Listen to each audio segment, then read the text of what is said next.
émission Parole de femmes.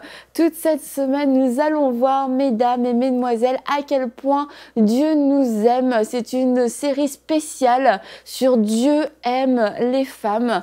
Et on va revoir pourquoi Dieu a initié cette émission Parole de femmes, les fruits que l'émission aussi porte. Parce que finalement, c'est une émission qui est appréciée. Et puis, on va voir comment tout a commencé. On va se rappeler ces bons souvenirs du début. Toi, Nadine, t'es encore toute fraîche dans tes débuts, tu viens d'arriver, mais t'étais quand même venue participer aux émissions quand même au début. Hein, ça faisait pas longtemps qu'on avait commencé quand Nadine elle est venue. Une de nos premières invitées, je crois. Ouais, une de nos premières invitées et une très bonne invitée. La preuve. Déjà, pour commencer, je dirais que notre point commun à nous toutes pour faire cette émission, c'est que nous toutes, on n'avait pas de plan pour faire une émission. On n'avait pas prévu de le faire. Et puis, moi, en fait, Michael m'avait parlé d'une émission pour les femmes. Et puis, il m'avait dit, mais Annabelle, il faudrait que ce soit toi qui la présente. Non, en fait, il m'avait dit une émission pour les femmes. Donc là, j'ai été emballée. Ah, ouais, c'est super, c'est sûr. Il faut une émission pour les femmes. Ça va être génial, là, là, là. Jusqu'à ce qu'ils me disent, ouais, bah, ce serait bien que ce soit toi qui la présente. Ouais, bah faites une émission pour les femmes. Est-ce que c'est vraiment nécessaire? Quand même, faudrait y réfléchir. Là, d'un seul coup. Et puis, bah écoute, j'ai semé la même chose après. Oui. Face à ton voisin. Elle a passé suivant. Face à ton voisin. Je suis allée voir Mathilde chez elle. Et puis, elle était avec son mari. On était dans leur salon. Je leur dis, ah oui, bah, Michael m'a parlé d'une émission pour les femmes. Ouais, c'est génial, super.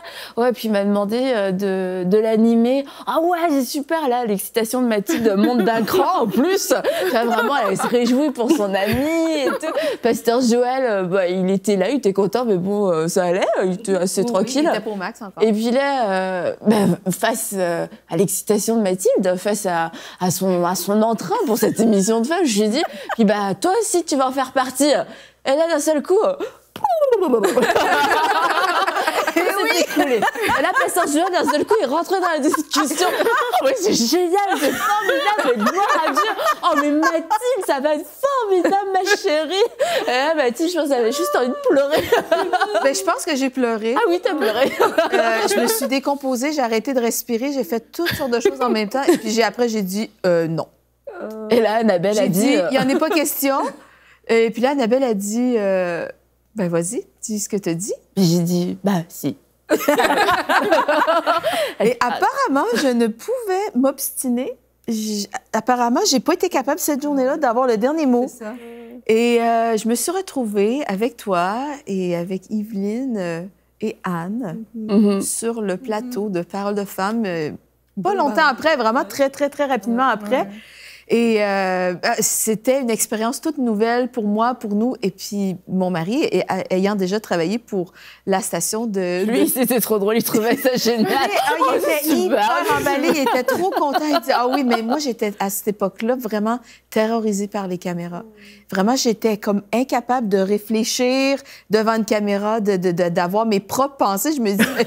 C'est comme si j'avais une bulle vide dès que je voyais une caméra. Puis vraiment, ça me rendait extrêmement nerveuse. Et puis aujourd'hui, ben... T'es habituée. Hein. Ben c'est ça, mais quand c'est l'appel de Dieu, ben je pense que c'est lui qui nous rend capables, c'est lui qui nous équipe. Et puis, ben c'est ça, de fil en aiguille, on s'est moulé dans ce style cette nouvelle chose. Dieu faisait une chose nouvelle. Et puis, ben autant que toi, pour moi, ben on s'est fondu dans ça, puis on essayait des choses. On essayait des choses, des chroniques, tout ça. Mais n'en dis pas trop, parce que peut-être qu'à un moment donné, on va peut-être réussir à le faire mieux qu'au début. Et puis aussi, Anne, je t'avais contactée. C'est moi aussi, Michael, qui t'avais contactée. Je t'avais contactée. Tu étais venue faire quelques émissions. Tu avais fait des pensées du jour, des super pensées du jour. Et comment... Donc, c'est ça, ouais, je t'avais contactée. Puis, bah, pareil, toi, Anne, c'était pas spécialement dans tes plans de faire une émission. Salut Anne, alors on va faire une émission de femmes et puis bah, ce serait bien que tu viennes nous rejoindre aussi. Allez, on se voit lundi. Et ça, je voudrais dire que c'est la tactique d'Annabelle. Oui, Bon, voilà ce qu'on va faire. Bah, t'es dedans, merci. Alors, on se revoit là-bas. Non, mais c'était bien, parce que des fois, il faut être un petit peu bousculé, un petit peu forcé. Bah, oui. Ça s'est passé très, très vite, en fait. Mais toi non plus, ça faisait pas partie de tes plans, dans le sens où tu t'étais pas dit, tiens, moi, je vais faire partie d'une émission, je vais animer une émission. Mais non, je l'avais pas sur mon écran radar, mais j'avais déjà fait pas mal de choses pour les femmes avec Top Chrétien, avec Top Féminin. Puis j'avais eu beaucoup de joie à le faire, beaucoup de bénédictions pour moi-même, puis pour les gens qui lisaient. Mais c'était de l'écrit, c'était pas du tout de l'image, de l'oral. Donc c'est pas du tout la même chose de servir Dieu par l'oral. Et servir, c'était bien dans ton bureau, avec ton ordinateur, c'est pas du tout la même chose. Oui, c'est moins intimidant d'être chez soi avec un ordinateur et écrire plutôt que d'être devant des caméras, mais ça c'est fait. Puis comme dit Mathilde, Dieu nous équipe aussi. Il faut dire aussi une chose, c'est qu'au tout début, c'était plus impressionnant que maintenant, parce que maintenant, on a des caméras automatisées. Donc on a vraiment l'impression d'être dans notre salon, puis on fait plus attention aux petites caméras, là, aux petits gugus qui bougent. Mais au tout début, on avait 4 caméramans sur le plateau, dont Aurélie. Et elle ne pensait pas un jour rejoindre l'émission. Et ce qu'il faut dire, c'est que dans certaines émissions, on les voyait faire des singeries pour... je ne sais pas si c'était fait pour nous déconcentrer, mais des fois, ça riait, ça commentait. On les voyait réagir à ce qu'on disait, puis c'était très intimidant. Bah moi, je les voyais pas. Mais je voyais Mathilde qui était là, qui voyait les réactions de tout le monde. Puis Mathilde, elle est un petit peu... Poker face? Non, pas du tout. Pas du tout. Moi, je les voyais, je les avais tous dans mon champ de vision. Je pense qu'à travers de tout ça, on s'est trouvé quand même un plaisir. Et évidemment, contrairement à mon mari qui était instantanément un poisson dans l'eau dès la première journée où il a mis les pieds sur un plateau, pour lui, il était exalté. Je suis née pour ça. Moi, c'était autre chose. J'ai appris à nager. Puis je pense que c'est le cas pour nous. Qu'est-ce qui est glorieux, comment Dieu se sert de... Puis on m'a posé plusieurs fois la question, mais est-ce que vous avez été formé pour ça? Est-ce que vous êtes allé suivre des formations? J'ai dit, non, c'est formé, essai-erreur. Puis on en a fait des boulettes. On a fait des boulettes, on a fait des reprises. Et puis on peut voir, on a une photo de nos tout débuts. Et on avait commencé sur un autre décor avec un canapé un petit peu inconfortable pour nous. Ça n'a pas l'air comme ça. Là, on a l'air bien. Hein. Mais en fait, là, on était toutes en mode stress. On était hyper droite, c'était stressant. On ne savait pas comment ça se passait. Comment s'asseoir, puis on se parlait, on se tournait, mais on était raide, c'était vraiment pas confortable. Je pense que Mathilde, elle pleurait au début. Tu t'avais pleuré au début. La deuxième journée, oui. OK, on pleura beaucoup. On tourne. Il n'y a plus de secret pour personne aujourd'hui. Non. Et puis toi, Aurélie, c'est ça, tu as fait partie des caméramans parce qu'on l'a déjà raconté, mais quand tu es arrivée, c'était pas du tout pour participer aux émissions. Et puis, tu étais en train de filmer et tu faisais partie de cette bande de caméramans qui rigolaient derrière ces caméras et qui déconcentraient tout le monde. Et tu rigolais de nous, en plus. Oui, c'est vrai. C'est vrai que je vous regardais. En plus, je venais d'arriver vraiment au Canada, enseigne-moi. Et puis, je voyais 4 femmes qui étaient assises là sur leur canapé avec des difficultés à se regarder. Et moi, ça me faisait rire. Mais bon, c'était bien. C'est bien d'avoir ce côté-là, en fait. C'est vraiment, vraiment très bien.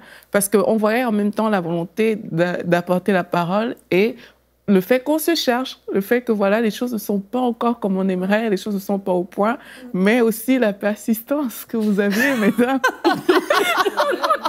Merci Aurélie. On a persévéré. Oui, vous avez persévéré, parce que waouh, en tout cas, ça me faisait bien rire. Mais j'aimais ça. Parce qu'il faut quand même dire que Paroles de Femmes était la première émission version talk show de la chaîne. Donc c'est sûr qu'on a été les cobayes pour plusieurs choses. Et il y a des choses qui n'ont pas marché, des choses qui avaient vraiment besoin d'être améliorées. Et pour nous toutes, c'était un début. Moi, jamais j'avais fait ça. Et aucune de vous n'avait fait ça. Aurélie, elle avait fait ça, mais de l'autre côté de la caméra. Et elle a fait sa maline en racontant comment elle était derrière la caméra. Mais le jour où la grâce est aussi tombée sur elle, Aurélie, ce serait bien que tu rejoignes les émissions. Moi, bien regarder. Et là, pareil. Oui, non, oui. Allez, oui, c'est bon. Adjugé. Une fois, si ça va pas, c'est plus jamais. C'était ça que j'avais dit à Mickaël. En plus, Aurélie, c'était bon, bah écoute, on va voir ce que ça donne. Et puis, c'est vraiment un test. Il y a des gens, tu leur dis ça, ils sont déjà totalement insécures. C'est comme, bon, bah alors Aurélie, ouais, c'est un test. Hein. Si ça marche pas, on arrête tout. Hein, et j'avais pas parlé du tout pendant l'émission. Croyant que ça n'avait pas marché. Mais vraiment, et ce que je trouve super, c'est de voir Aurélie depuis le début à aujourd'hui, de voir l'évolution. Mais je pense qu'il y avait plein de choses déjà que toute manière tu avais en toi, c'est juste que tu les as communiquées, puis c'est tellement profond, Tchatchou. Donc ça a été un bel ajout, on a été bénis que tu puisses rejoindre l'émission. Puis après, Evelyne était là aussi au début, et Evelyne, pareil, elle avait aucune expérience télévisuelle, et elle venait faire les émissions, et elle faisait pas toutes les émissions parce qu'à ce moment-là, sa fille Sophia était encore jeune, et puis quelquefois on l'entendait pleurer à côté. Mais elle a commencé les émissions enceinte. Elle avait un gros ventre. Ah oui. Elle n'avait pas encore accouché. Elle était enceinte de Sophia alors. Elle était enceinte de et Sophia. Après, elle a repris et Sophia était encore bébé. Et je m'en souviens, elle l'amenait. Il y avait une sœur qui la gardait à côté. Et puis, elle faisait quelques émissions. Puis après, elle retournait avec son bébé. Donc, c'était une gymnastique. Sophia mangeait avec nous et tout. C'était cool. Et puis après, pareil, Evelyne, elle a pris l'animation de Bonjour chez vous. Donc, c'est sûr que ça faisait beaucoup pour elle. Elle a encore 2 enfants en bas âge. Et puis, nous avons dit au revoir à Evelyne, qui est venue nous voir dernièrement. Puis franchement, elle était super bonne. Elle, Evelyne, on aurait dit qu'elle était née pour ça. C'était comme, tu l'as déjà fait, c'est sûr. et puis c'est ça. Dernièrement, Nadine, toi, tu nous as rejointes aussi. Et puis, ça s'est présenté aussi à toi comme ça. Nadine, ce serait bien que tu viennes rejoindre l'équipe de Paroles de Femmes. Et là, tu as senti cette liberté de pouvoir dire non. Ouais, mais la première fois quand tu m'en as parlé, c'était il y a 3 ans, je crois. La première fois pour venir dans une émission. Et tu me disais, on va commencer une nouvelle émission, ça va s'appeler Paroles de Femmes. J'ai fait, ok. Ah, ce serait bien que tu viennes. Et puis, j'étais hyper nerveuse la première fois, mais après, vous êtes tellement accueillantes, mesdames. Je vous aime beaucoup. Là, c'est ça, ouais. Nous avons tous en commun que nous avons toutes dit non. Ouais. Mais moi, en plus, parce que peut-être quelquefois, je suis un peu naïve, je sais pas. J'ai l'impression que tout le monde va être super à l'aise et tout, et que mais tout le monde a fait cet effort. Et genre Nadine, moi, je pensais que, je sais pas, c'était une formalité pour elle de venir. Et c'est après qu'elle m'avait dit non, mais c'était une grosse stress de ma vie, quoi. Yes. Oublie ça. Même jusqu'à présent, la première série, je ne l'ai plus regardée après.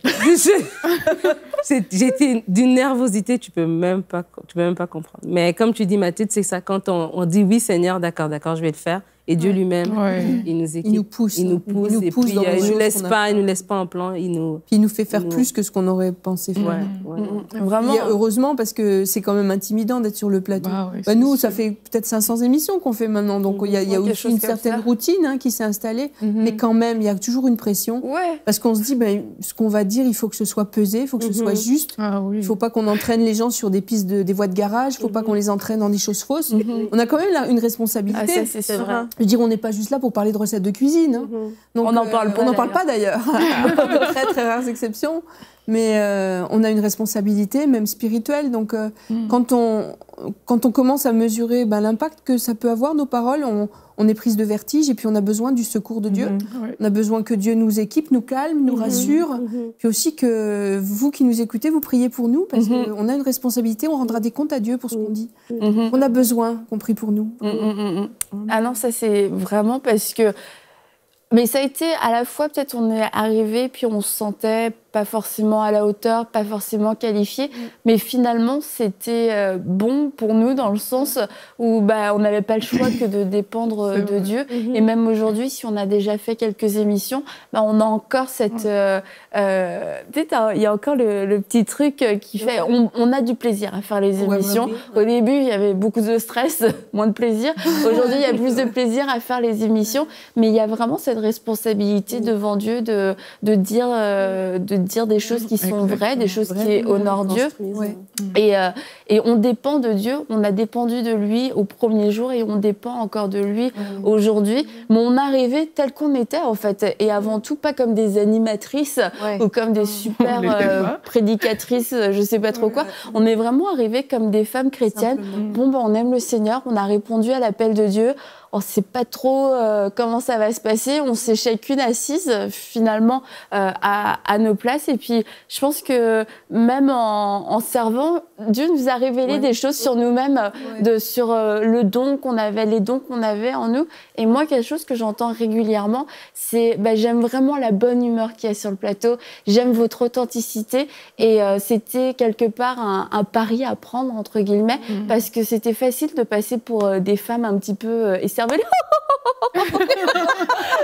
vrai qu'on rigole, mais les femmes disent à travers votre bonne humeur, je suis encouragée, je suis fortifiée, ça fait du bien de voir des femmes rire, et puis aussi vous passez des vérités. De toute façon, vous dites des choses intéressantes, et je me dis c'est génial parce que dans notre authenticité, on n'a pas essayé à être d'autres personnes parce qu'on n'en avait vraiment pas la capacité déjà de s'asseoir. C'était déjà énorme. Donc en plus, si il avait fallu jouer un rôle, ça aurait été trop compliqué. Donc on est juste arrivé, tel que je suis. Puis on va tourner. Il n'y a rien de surfait. Je veux dire, même quand on est dans les coulisses, on a la même bonne humeur et puis on s'entend vraiment très bien tout. Mais pour nous, comme tu dis, Annabelle, tu dis c'est important de communiquer les vérités de Dieu. Et pour nous, une des vérités, c'est vraiment que c'est la joie du Seigneur. C'est notre force. Et souvent, dans le milieu chrétien, on voit beaucoup d'austérité parce qu'on pense que c'est spirituel. Et nous, à Parole de Femmes, on tient vraiment à communiquer le fait que Dieu est la source de notre joie et qu'on veut que cette joie soit communicatrice. Aussi, que cette bonne humeur puisse transpercer l'écran et juste se rendre jusque dans les foyers, jusque dans le cœur de tous ceux et celles qui nous écoutent. Et puis, c'est vrai qu'on a beaucoup de plaisir à le faire et on est venu tel que nous. Ce qu'on vient de parler aussi, je pense, ça répond souvent à la question. Les gens se demandent quelle est la formation que vous avez faite pour accéder au poste d'animatrice à Parole de Femmes? De Dieu. En fait, c'était juste, c'est l'appel de Dieu et on a répondu oui. Et Dieu a pointé, on a été obéissantes, toutes et chacune. Même en pleurant. Oui, vraiment. Mais aussi après, qu'est-ce qu'on n'a pas fait de compromis, c'est de rester nous-mêmes. Et moi, j'aime beaucoup rire. Et puis, je suis femme de pasteur et oui, j'aime beaucoup rire. Et je crois vraiment que la Bible dit que la joie, c'est notre force. Mais la joie du Seigneur, pas n'importe quelle Parce joie. que trop souvent, justement, l'image que l'Église renvoie, c'est cette image austère. Une image où il n'y a pas de joie et ça refoule, en fait, quelque part. Et c'est vraiment, même moi, je suis bénie d'être assise là et de pouvoir rire en parlant de la parole de Dieu parce que c'est la parole de vie. Et quand on a la vie, il y a la joie qui vient avec ça. On ne peut pas avoir dégagé de la vie si on est Christ, ça ne va pas et tout. Et vraiment, moi, je trouve ça vraiment bien que Dieu a pu vraiment se servir des personnes simples comme nous, pour pouvoir communiquer aussi ça dans la vie de plusieurs personnes. Mais dans l'Église, on a souvent rencontré peut-être cette incompréhension de dire on a une responsabilité devant Dieu, donc on doit être sérieux. Et donc, si on est sérieux, on ne peut pas être joyeux. Mais dans la Bible, il y a énormément de passages qui parlent de la joie, la joie du salut, la joie du Seigneur. Quand on lit les psaumes, la joie est partout presque. Et on le chante même dans nos églises et on ne le reflète pas. Il y a des gens qui le chantent beaucoup. La joie du Seigneur est sur moi, puis ils font des têtes patibulaires. Je veux dire, on peut être sérieux et profond dans les choses de Dieu en étant joyeux. Amen. Et c'est pas incompatible et c'est pas un manque de sérieux ou de la légèreté que d'avoir de la joie. Je pense qu'il faut vraiment mettre ça au point. On n'est pas une meilleure femme de pasteur si on a une tête de 6 pieds de long. C'est-à-dire non, parce que un jour, c'était au tout début de ma conversion, il y avait la jeune femme qui m'avait parlé de Dieu. Qui m'avait revue quelques mois après ma conversion, puis elle avait trouvé que je m'étais comme attristée. Alors que ça aurait dû être le contraire. Je venais de rencontrer le sauveur de ma vie. J'aurais dû exulter littéralement. Et elle m'a dit, mais pourquoi tu es triste comme ça? En fait, j'étais dans une église qui était très triste, légaliste, sérieuse, et il y avait un fardeau sur ma vie de tristesse. Et elle m'a dit, mais non, parce que dans le Seigneur, il y a de la joie. Et puis elle m'avait dit quelque chose, elle m'a dit, tu veux témoigner de la joie de Christ, mais tu le reflètes pas. Et il y avait une incompatibilité. Ouais. Et là, ça a été le déclic pour moi. Je me suis dit non, j'aime Dieu, il a transformé ma vie et j'ai la joie du Seigneur. Bon, et il n'y a aucune raison de me laisser mettre sous un fardeau de tristesse sous prétexte d'être sérieux et spirituel. Et ça a été le déclic et ça a été terminé. Et après, je riais beaucoup, même des fois, peut-être un peu. Parce que Anne est un sacré petit bout en train. Je vous le garantis. En vieillissant, je me suis calmée. Mais c'est vrai que quand j'étais dans la vingtaine, j'étais vraiment joyeuse. Ah, c'est bien de te prendre dans un pic de fatigue. Il y a un petit pic de fatigue et là, vous avez le meilleur de Anne Verso. Elle se transforme en sac à blagues. Et puis, un petit café. Oui. Et on est dans cette saison, en ce moment, MCI TV, cette saison des 1500 visionnaires. Et du coup, c'est pour ça on en profitait pour refaire un petit peu la genèse de l'émission. Pourquoi Parole de Femme? D'où est née Parole de Femme? Et puis aussi voir les fruits de l'émission. Mais vraiment, un des mandats, je pense, de l'émission, c'était de casser ce stéréotype de la femme triste et austère. Et que la joie, c'est quelque chose de spirituel. C'est pas quelque chose... Je rigole, je suis charnelle. Non, tu rigoles, t'as la joie du Seigneur, c'est bien. Il faut juste rire des bonnes choses au bon moment. C'est certain, être sage. Et puis pas rire de choses tordues. Voilà, exactement. Mais c'est ça. Mais les gens, ce que les gens aussi nous disent, c'est qu'on rit, mais c'est pur, c'est sain. Il y a rien de mal, il y a rien de vulgaire, il y a rien de tordu. Voilà. Et puis les gens ont envie de rire. Les gens vont regarder des émissions drôles, vont écouter la radio, vont aller à des spectacles. Mais souvent, il y a des choses qui sont pas terribles. Ils disent avec vous, on rigole. Et puis on a reçu un témoignage de Angèle du Togo qui disait avant j'étais presque tous les jours triste et un jour je suivais Parole de Femme et le Seigneur m'a touchée. Et il faut dire que c'était ma première fois que je suivais cette émission. Et que depuis, voilà, elle vit dans la joie, mais avant, elle était tous les jours triste et qu'elle a été délivrée de cette tristesse. Wow. Et une autre femme qui raconte, c'est un très court témoignage, mais je trouve ça vraiment touchant. Clémence du Canada a dit « C'était une journée sombre et mon cœur a été rempli de joie à nouveau en vous écoutant. » Et on a toutes des journées un petit peu plus tristes que les autres et puis on n'a pas forcément une amie à côté de nous ou on n'a pas forcément quelqu'un à qui se confier. Et puis de savoir qu'il y a des femmes qui vont allumer leur télé, qui allument leur ordinateur, qui tombent sur une émission Parole de Femme. Et là, elles rigolent avec nous. Et puis, le poids s'en va. Elles ont rigolé. Elles sont touchées par la joie, par l'amour du Seigneur. Elles sont encouragées en même temps. Et elles partent, elles disent « Ah, super, tu sais, je me sens mieux. » Je trouve que c'est vraiment formidable. Et des témoignages comme ça, on en veut encore. Et moi, j'ai l'occasion de temps en temps de voyager. Et c'est vraiment ce que les femmes me disent. Mais on rit avec vous, ça fait tellement du bien parce que quelquefois, les vies sont lourdes, quelquefois, les vies sont compliquées et on a besoin de rire. Donc, merci à vous, mesdames. Ça fait plaisir de rire avec toi. Joie. Je pense qu'il y a un ajout qui est merveilleux aussi. Je veux dire, on est dans des temps modernes où, avec la technologie, c'est possible. Qu'on soit là, ici, puis que vous nous écoutiez à l'autre bout de la planète, c'est rendu possible. Mais c'est un modèle qui était absolument pas normal. Le modèle normal, c'était il y a un prédicateur qui t'enseigne la parole de Dieu et toi tu es assis et tu écoutes. C'était ça le modèle. Depuis le début, c'était ça le modèle de l'Église. Et là maintenant, grâce à la technologie, on arrive à partager entre nous des choses profondes, des choses de la parole de Dieu, mais pas dans ce rapport de je suis sur le pupitre et je vous enseigne, mais on partage ensemble. Et ce que me disent les femmes que je rencontre dans des conférences ou dans des églises, c'est on a l'impression d'être dans le salon avec vous. Puis c'est génial. Elle dit même des fois, elle dit j'écoute et puis je réponds. Et une femme qui m'a dit ça, elle dit je me suis déjà surprise à répondre comme si j'étais dans le salon avec vous. Puis une autre qui m'a rencontrée à la banque et je ne connaissais pas, elle fait mais bonjour. Puis elle s'arrête, je ne la reconnaissais pas, elle me dit mais c'est vrai dans le fond. Moi, j'ai l'impression. Il y a une proximité, il y a vraiment une proximité qui s'établit avec les femmes. Puis c'est bon parce que, j'allais dire, on apprend tellement mieux dans un rapport d'amitié. Et avec les femmes qui nous écoutent, on est dans un rapport d'amitié, de sœur à sœur, d'ami à ami. Et partager les choses de Dieu dans ce cercle-là, c'est tellement plus productif. Et on voulait créer justement cette ambiance. Et puis d'ailleurs, je crois que nous allons bientôt avoir un nouveau décor plus chaleureux. Amen. Tout le monde dit Amen.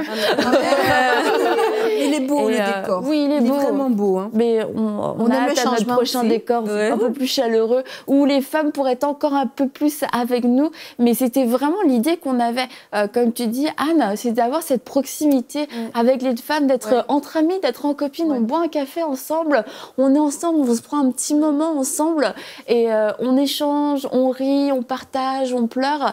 Et d'ailleurs, on a fait une petite vidéo chez moi il y a quelques temps qui est disponible sur Internet. Ça s'appelle Un café chez Annabelle avec l'équipe de Paroles de Femmes. Et dans cette vidéo, on partage justement aussi nos cœurs par rapport à l'émission Paroles de Femmes. Donc, je vous invite à regarder cette vidéo pour prendre un petit café avec nous. Ça avait l'air bon, ça avait l'air beau. Et je vous le dis, ça l'était. On s'est bien régalé. Et c'est beau chez toi en plus. Oh, merci, elle est belle, ta maison. Et oui, c'était ma vraie maison. Hein. On l'a pas louée pour l'occasion. On va jusqu'au bout de l'authenticité. Et qu'est-ce que je voulais dire par rapport à ça? C'est que oui, on voulait vraiment inclure les femmes avec nous. Et c'est vrai, elle nous rend compte, oh, c'est vrai, vous ne me connaissez pas, excusez-moi. Parce qu'elle partage avec nous. Puis on livre aussi nos faiblesses. On ne livre pas que le côté positif des choses, que le côté facile des choses. On s'ouvre facilement. Et puis toute cette semaine, on va voir comment Dieu aime la femme. Et demain, on va voir... comment Dieu aime les femmes en les guérissant, en guérissant nos cœurs. Parce que souvent, en tant que femme, on fait face à... on a tout été blessés, puis on fait face aussi à des sentiments qui peuvent être très forts, la culpabilité, la condamnation. Et je crois que Parole de Femmes est venue sortir des femmes de la solitude. Une solitude dans leurs pensées qui les emprisonnait, et que Parole de Femmes a fait cette œuvre-là. Et j'ai l'impression qu'il ne me reste pas beaucoup de temps, mais il me reste un petit peu de temps. Donc demain, on va parler de ça. Et puis juste, si on va prier un instant, si Anne, tu pouvais prier pour ces femmes qui nous suivent, pour qu'aujourd'hui, elles puissent recevoir cette provision de joie dans leur cœur. Oui, Seigneur mon Dieu, on veut vraiment te rendre grâce parce que tout ça s'est rendu possible grâce à toi. C'est toi qui as ouvert les portes, qui nous a qualifiés, qui a aussi qualifié les techniciens. Seigneur, toute cette émission, c'est le fruit de ta bonté, de ta miséricorde envers nous et envers ceux qui nous écoutent. Et ma prière, Seigneur, aujourd'hui pour les femmes qui nous écoutent, c'est vraiment qu'il y ait une onction qui soit sur elles, une huile de joie qui descende sur leur tête. Seigneur, la vie, tu nous l'as dit dans ta parole, la vie est difficile, le malheur atteint souvent le juste, mais l'Éternel l'en délivre toujours. Et nous voulons être ici sur le plateau des instruments pour délivrer les femmes qui nous écoutent de leur tristesse, leur apporter des sujets de joie, des sujets de reconnaissance. Ma prière, Seigneur, c'est vraiment que tu mettes ta main sur elles, que tu les sortes de leur isolement, de leur tristesse, de leur culpabilité. Seigneur, toutes ces choses que le cœur de la femme peut ressentir et qui peut l'appesantir, l'empêcher d'entrer dans tes plans, l'empêcher d'entrer dans tes parvis, dans tes projets. Alors vraiment, Seigneur, fais de nous des instruments de bénédiction et que les femmes qui nous écoutent soient puissamment bénies, puissamment équipées et qu'elles portent bien haut la bannière de Christ avec nous. Que toute la gloire te revienne. Amen. Et j'en profite aussi juste avant de terminer pour vous remercier vous toutes qui êtes déjà devenues visionnaires. Vraiment un grand merci parce qu'on est ensemble et votre générosité est très importante pour nous. À demain. Et la bonne nouvelle, c'est qu'on a l'opportunité d'élargir la diffusion en Afrique et en France à travers les bouquets Canal+, la Freebox et le satellite Eutelsat. Cela nous permettra de toucher des millions de nouveaux téléspectateurs. Et pour que cela soit possible, nous avons besoin de 1500 visionnaires qui s'engagent à donner 1 000 € ou plus. Ensemble, nous allons relever ce défi. Vous pouvez faire votre don sur emcitv.com en une seule fois ou en plusieurs mensualités. Dès maintenant, donnons pour amener EMCI TV à une nouvelle dimension.